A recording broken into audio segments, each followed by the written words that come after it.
What is up, you guys? Welcome to day 4 of the vlog. Yesterday we published the Break 80 series and it was dope. Break 80 episode 3, one of my favorite videos I've ever made. If you haven't had a chance to watch it, go ahead to the channel and watch it. As you can see, I'm currently packing for a shoot that I have today. I am shooting with a client, Uncommon Education. They do educational content around day trading right now specifically, but they are launching, I guess, a new medium or avenue of education, and that's going to be centered around real estate. So I'm shooting the educational content that will be in the courses that they provide for free, which is pretty awesome, and I will be shooting some lead generation content for them. I'm gonna run through kind of just what I take to shoot very simple content for social media in this video. I will show you guys what camera I'm shooting on, what I'm using to capture audio, and then, maybe tonight as I'm putting this content into the editing software, I can show you kind of how I edit it. But today's video will just be centered around what gear I use when I go out to do basic social media production shoots. So let's get into it.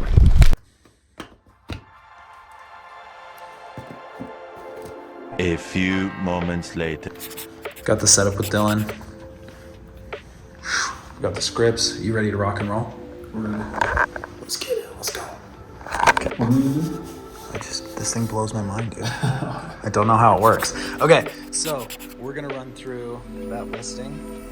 And the idea is basically you're gonna say, all right, that's shoot number 1 of the day done. I just shot with Uncommon Education Real Estate, Dylan Lewis. That was fun.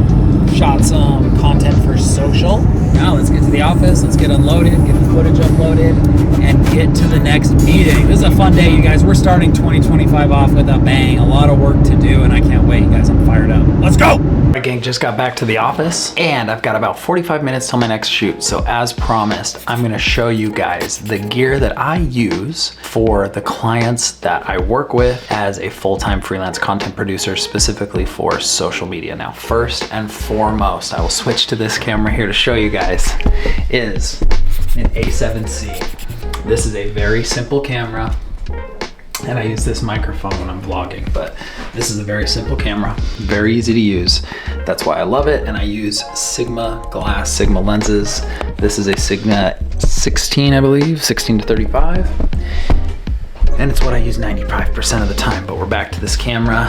I use the microphone that you guys saw that's on top of there. I also use Rode lav mics. Now these are the workhorses that I use probably 90% of the time for what I'm doing.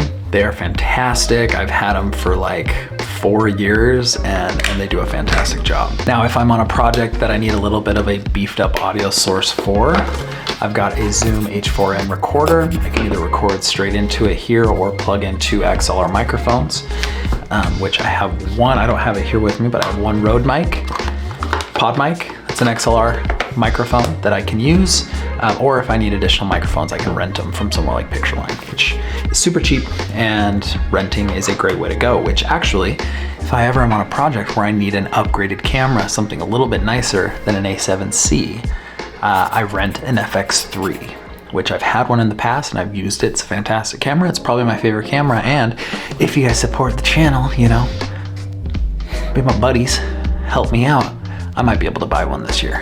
Fingers crossed. Secondary equipment, I have, like I said, Sigma glass. This is a Sigma 50mm with, I have it on here because I was using it for the shoot, but the Peter McKinnon variable ND filter, which I love, especially on this lens, because then I can stop it all the way down 1.4, which is great. This is what I use for literally 90% of the portraits that I take as well. I use this camera for video and for portraits. Batteries, can never have too many. I've got like 6 batteries I always bring with me on every shoot. Don't use it as much, but a fisheye. This is very, very fun to use, especially if it is being used with this, a flash. This is the Godox V860. I think it's the V3.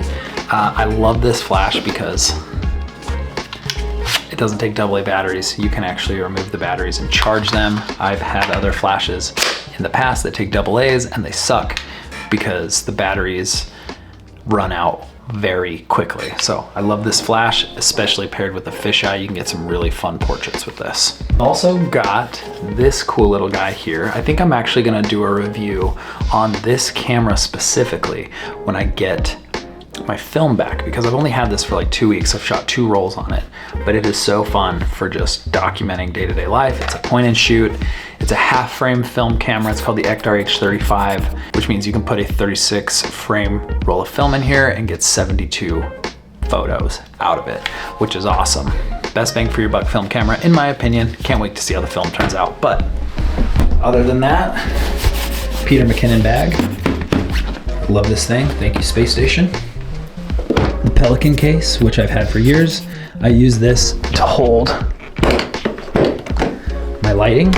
I've got 2 lights in here. Well, one is set up, but usually go with 2 lights. These are the Amaran 100D and the 200D. The Lightzone Mini, another Peter McKinnon bag.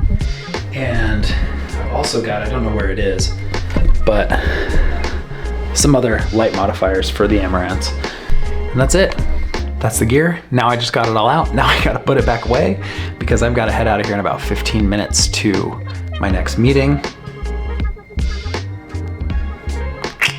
A few moments later. All right, that meeting is over. Just met with Alex, EV Alex, or EV Auto Alex, who owns a EV Auto dealership here in Bountiful, Utah. The dude is a stud. I love his content on TikTok, and just had a meeting with him about potentially helping them support the content side of their business. I'm heading back to the office right now.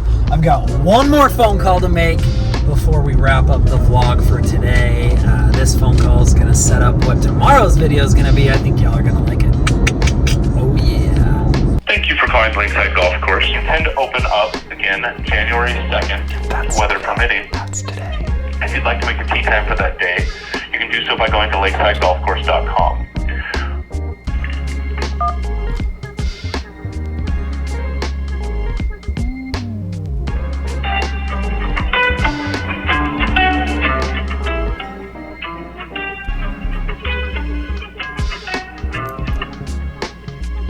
Lakeside Golf Course, this is Ryan.